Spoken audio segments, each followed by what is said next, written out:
I told y'all, I fell over, and I won't be pressing charges because no one's done anything wrong. See, my husband is the last person in the world who would ever raise a hand to me.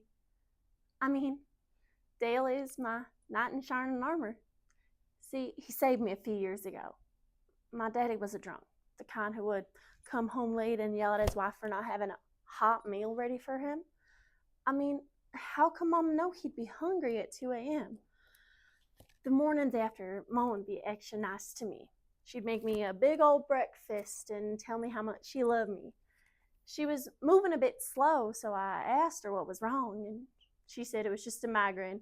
Her and Daddy were up late talking last night and just didn't get much sleep. But the migraines started happening more and more. So one night when I was up in my room, I heard them screaming, and I wanted to tell Daddy that Mama only had these migraines after he yelled at her. So I went downstairs to tell him. I wanted to tell him that, and then the second I get downstairs, Daddy starts screaming at me to get back to my room. He starts coming at me, and I back away as quickly as I could, but I fall against the bookcase, and I cracked a rib. Oh, it was the most painful thing ever.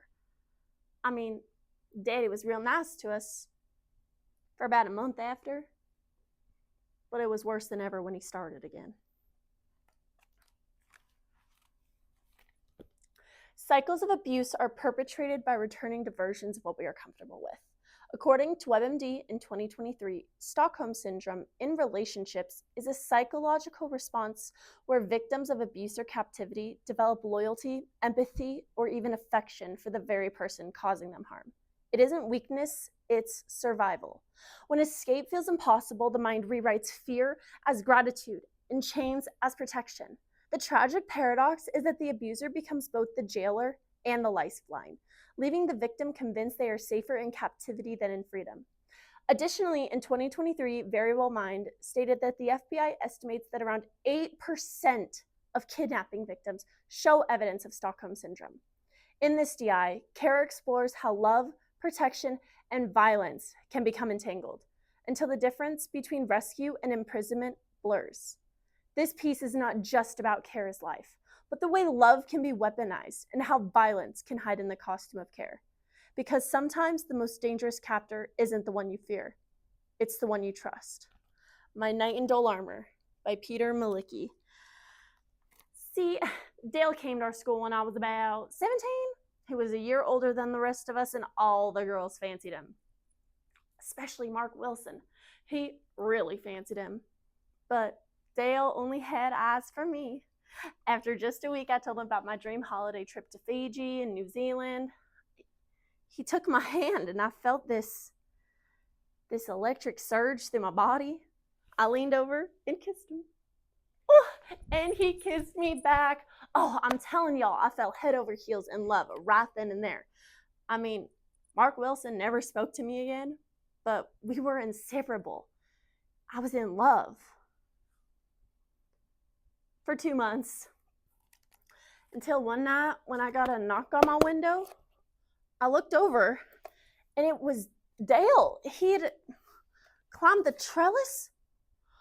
No, he can't be here. Dale, you have to go now. But he said he loved me, and he had to see me. And then it's too late. He starts hearing the screaming downstairs, and he's halfway down there before I finish saying, Daddy! Just moved like lightning. I get downstairs, and Daddy's standing there pointing and shouting at Mama, and she's crying, head in her hands. And then Dale grabs Daddy and throws him against the wall. You wife-beating piece of shit. Let's see how you take on someone your own size. He hits my Daddy. 1, 2, 3. Daddy falls to the ground. And then Dale's got this murderous look on his face. He screams at me to grab my things, so I run upstairs, I grab my purse and some clothes, and the last image I have of home is Mama standing there white as a sheet, and Daddy just curled up on the floor with blood bubbling out of his nose and his mouth. So you see, Dale saved me, and he does everything to give me a good life. I mean, he got a job as a carpenter so we could rent a tiny little house on the outskirts of town. I mean, he was the man of my dreams. Smart, strong, handsome. We got married after just a week down at the registry office. I mean, we were so in love. I wish Mama could have been at the wedding, but Dale didn't want Daddy to know where I was, so he put bars on all the windows and about a dozen or so locks. I mean, he just wanted to protect me. He worked long hours, and I was getting a little claustrophobic being cooped up inside, so I started to grow flowers outside. Oh, they were beautiful. Y'all would have loved them. But then Dale came home early one day and just, "What the hell are you doing, Kara? What if he finds you and hurts you? Do you think I'll be able to live with myself?"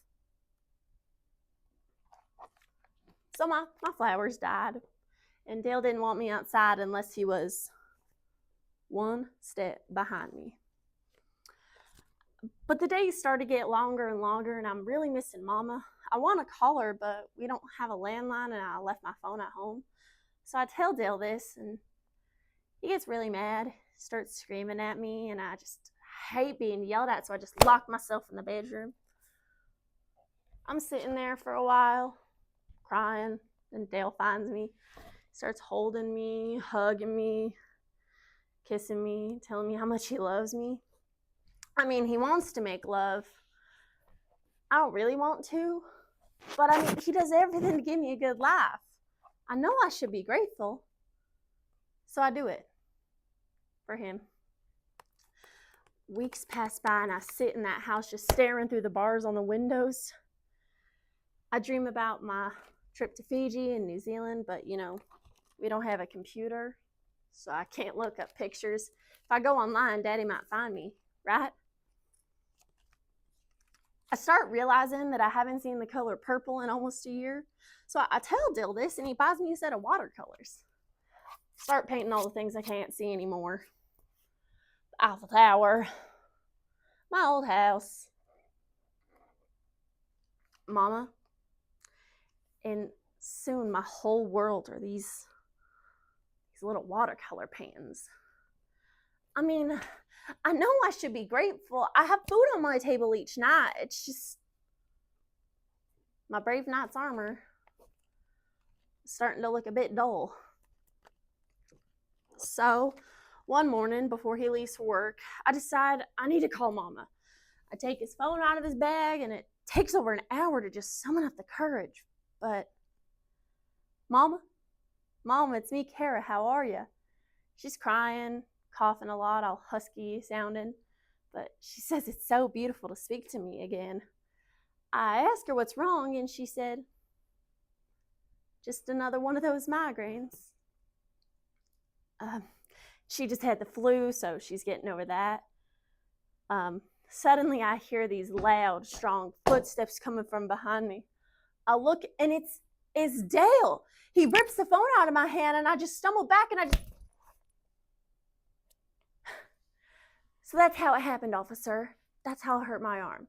It was my fault. I was the one that took his phone. I was the one that called. And once he saw how bad I hurt my arm, he drove me straight here, straight to the hospital. Look, it's been about 10 minutes, and I know he's going to get worried. You have your report. Can you just go? Please. I don't want him to get worried about me. He loves me.